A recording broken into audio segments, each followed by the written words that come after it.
do primeiro ano, chegamos ao final do PET 7. Vamos então corrigir a semana 3 e 4. Nós vamos continuar falando em conservação de energia. Vamos lá? Na atividade 1, ele pergunta: o que significa afirmar que a energia se conserva? Explique a diferença entre conservação de energia e degradação de energia. Bom, o que acontece? A energia é a mais conservativa de todas as grandezas. Então, a energia, ela sempre se conserva. Independente de qualquer condição, ela vai se conservar.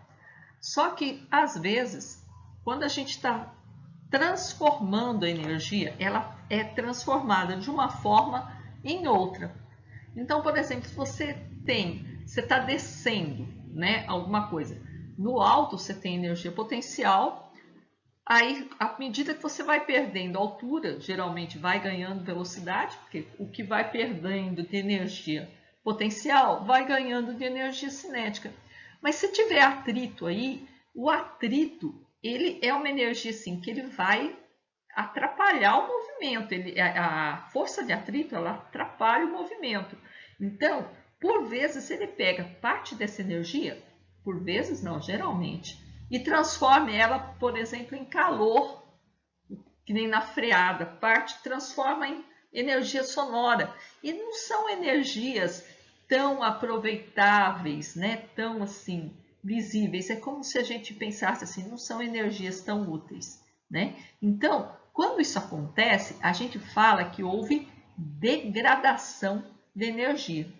Então, eu escrevi para vocês aí, ó. Sabemos que a energia se conserva independente de qualquer condição, mas por vezes, ao ser transferida de um corpo para outro ou ser transformada de uma forma em outra, parte dessa energia é transformada em uma forma não aproveitável.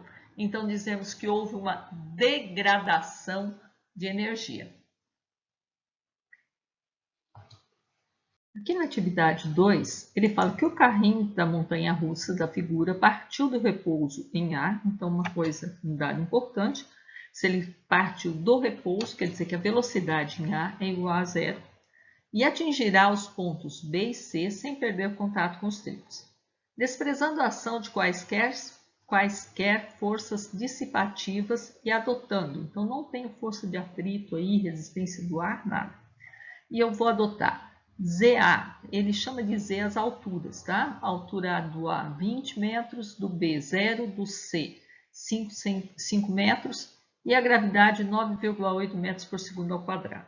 E ele pede: obtenha o módulo da velocidade do carrinho B no ponto B e no ponto C. Então, vamos lembrar aí, energia mecânica vai ser a soma da energia potencial mais a energia cinética. Como que eu calculo a energia potencial? Massa vezes gravidade vezes altura. Como que eu calculo a energia cinética? Massa vezes velocidade ao quadrado dividido por 2. Então, usando isso, eu tenho que achar a velocidade do carrinho no ponto B e a velocidade do carrinho no ponto C. Então, eu sei que a energia, ela é conservativa, ela vai se conservar, porque não tem força dissipativa, não tem força que vai degradar a energia atuando no sistema. Então, a energia em A vai ser igual a energia em B igual a energia em C. Se eu pegar esses dois aqui, ó, energia em A com energia em B, e igualar as duas, eu pegar em A, ele só tem energia potencial. Então, eu vou calcular lá e vou fazer lá M vezes 9,8 vezes 20, que é a altura em A. Vou achar que a massa vezes 196 é a energia em A. Em B, ele só tem energia cinética, porque olha lá, a altura dele em B é 0, ele não tem altura em B. Então, vai ser massa vezes velocidade dividido por 2. Eu, igualando esses dois, eu vou poder fazer o quê? Eu vou poder cortar essas massas, porque massa em um e massa em outro eu posso cortar. Passo 2 multiplicando, eu fico que VB é 392, V ao quadrado, né? Em B é 392. Tirando a raiz de 392, eu encontro então o valor da velocidade no ponto B, que é 19,8 metros por segundo. Bom, VB achei. eu vou fazer a mesma coisa, só que agora eu prefiro não pegar a energia em B. Eu acho mais fácil a gente pegar a energia em A mesmo. E M vezes 196 está bem tranquilo para trabalhar. Então, a gente vai pegar a energia em A e igualar com a energia em C. A energia em C, no ponto C, ele tem energia cinética e energia potencial, porque tem velocidade e tem altura, né? Então, substituindo aí na formulinha, a gente vai pôr lá que o EC vai ser massa vezes velocidade ao quadrado dividido por 2, mais massa vezes 49, que é o que corresponde a 9,8 vezes 5, e vou igualar isso com 196. Também vou cortar as massas. Tem massa para todo lado aí, eu corto as massas e passo 49 para o outro lado, subtraindo, e o 2 multiplicando esse resultado. Então, vai ficar que a velocidade ao quadrado, no ponto C, vai ser 147 vezes 2, tirando a raiz, porque eu não quero a velocidade ao quadrado, a raiz de 294, eu vou achar que a velocidade em C é 17,1 metros por segundo. Na questão 3, ele continua com a montanha russa, né? Esquecer um pouquinho do pão de queijo. Um carrinho de montanha-russa de massa 100 kg, então a massa do carrinho é 100 kg, foi solto a partir de uma mola de constante elástica K, 2.000 newtons por metro. Então, ele saiu dessa mola aqui e ele foi arremessado pela mola, né? A primeira energia aí é potencial elástica. Depois de ser comprimida, 2 metros. Então, o X da mola aí foi 2 metros. O ponto mais alto da montanha-russa possui uma altura de Z igual a 10 metros. Então, a altura máxima lá é 10 metros, que ele gosta de chamar de Z. Despreze o efeito do ar e adote gravidade igual a 9,8 metros por segundo ao quadrado e admita que não há atrito entre o carrinho e os trilhos da montanha-russa. Qual a altura máxima? Então, ele quer a altura máxima que esse carrinho consegue atingir. E ele pergunta se essa altura vai ser suficiente para que o carrinho continue na montanha-russa, né? Continue o caminho da montanha-russa. Então, vamos lá. Energia potencial gravitacional do ponto de altura máxima vai ser igual à energia potencial elástica que ele usou para transformar em energia cinética e que vai, depois, à medida que ele vai, aqui ele tem energia potencial elástica, aí, à medida que ele sai da mola, ele ganhou energia cinética, só que quando começa a subir na montanha-russa aqui, essa energia cinética vai sendo voltando a ser energia potencial. Então, eu posso pegar no ponto mais alto a energia potencial gravitacional e igualar com a energia potencial elástica para poder achar essa altura máxima. Então, energia potencial, massa, gravidade, altura, vezes kx² sobre 2. Substituindo os valores aí, então, 100 vezes 9,8 vezes a altura que eu quero, vai ser igual a 2.000 vezes 2 ao quadrado dividido por 2. Né? Então, 980 é igual a 4.000. E aí, eu vou dividir, então, 4.000 por 980 e vou achar 4,1, mais ou menos, aproximado, de metros de altura, a altura máxima que ele alcança. Então, como resposta, a máxima altura atingida pelo carrinho é em torno de 4 metros, que não é suficiente para continuar o trajeto, teria que ser mais de 10 metros, ele teria que chegar no ponto mais alto da trajetória. Na atividade 3, ele fala em um pão de queijo de massa 1 kg.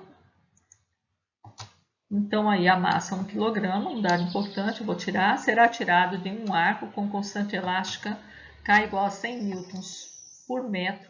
O pão de queijo é puxado a uma distância x igual a 0,95, é o alongamento da mola, né? Que o arco vai funcionar como uma mola. Ele fala para desprezar a resistência do ar, usar a conservação de energia e calcular a velocidade com que o pão de queijo é disparado, sai do ar. Então, lá, a energia cinética vai ser igual à energia potencial, né? Usando a conservação de energia, massa de velocidade ao quadrado dividido por 2 é igual a kx² sobre 2. Corta esse sobre 2, substitui aí a massa por 1, o k por 100, o x por 0,5, eu vou ficar aqui, velocidade ao quadrado é 100 vezes 0,25, ou velocidade igual a raiz de 25, tá? Eu acho velocidade igual a 5 metros por segundo. 5. Ele fala aí, qual a velocidade necessária para uma nave espacial escapar da atração gravitacional dos seguintes corpos celestes do sistema solar? Aí ele dá aí o Júpiter, Lua, e ele dá a gravidade e os raios de órbita de cada um. Gente, para ela escapar, ela vai ter que vencer, ela vai ter que ter uma velocidade. Então, se ela vai ter velocidade, ela vai ter que ter uma energia cinética que seja pelo menos igual à energia potencial gravitacional dentro dessa altura aí, dentro do raio. Então, a gente vai ter que igualar a energia cinética com a energia potencial. Então, mv² sobre 2 igual a mgh, corto as massas, né? E passo 2 para o outro lado multiplicando, tiro a raiz, eu fico com velocidade igual a 2 vezes gravidade vezes o raio.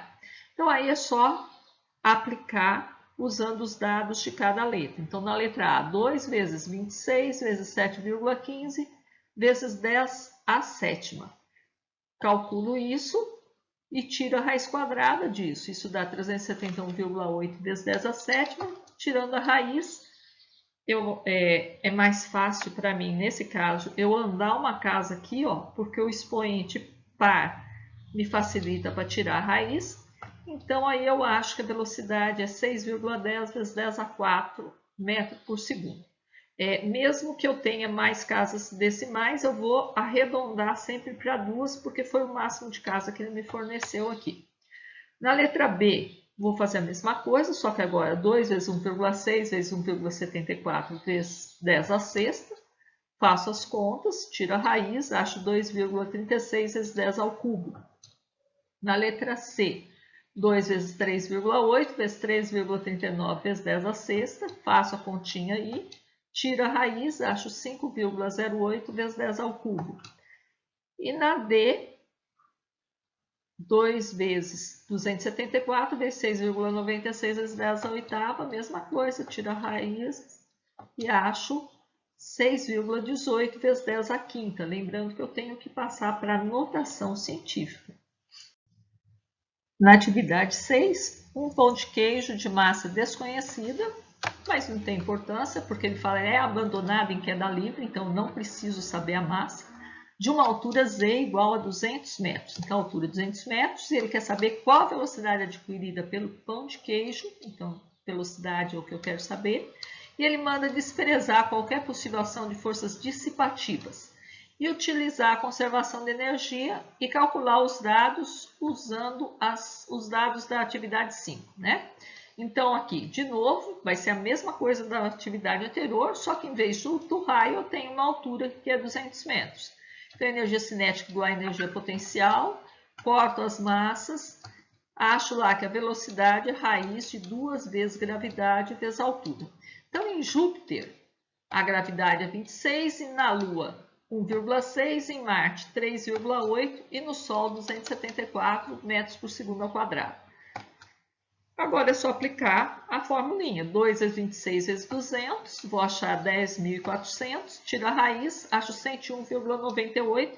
Aqui eu preferi deixar com uma casa decimal só, porque as gravidades elas estão tudo com uma casa decimal só. 2 vezes 1,6 vezes 200, 640, tiro a raiz, 25,3. Em Marte a mesma coisa, 2 vezes 3,8 vezes 200, 1520. Tira a raiz, arredondo aí para uma casa, 39 metros por segundo. E no Sol, 2 vezes 274 vezes 200, 109.600, tirando a raiz, 331,6 ou 331,1 metros por segundo. Então é isso, gente. Com isso a gente conclui as 2 últimas semanas do último PET, semana 3 e 4 do PET 7, até o PET avaliativo.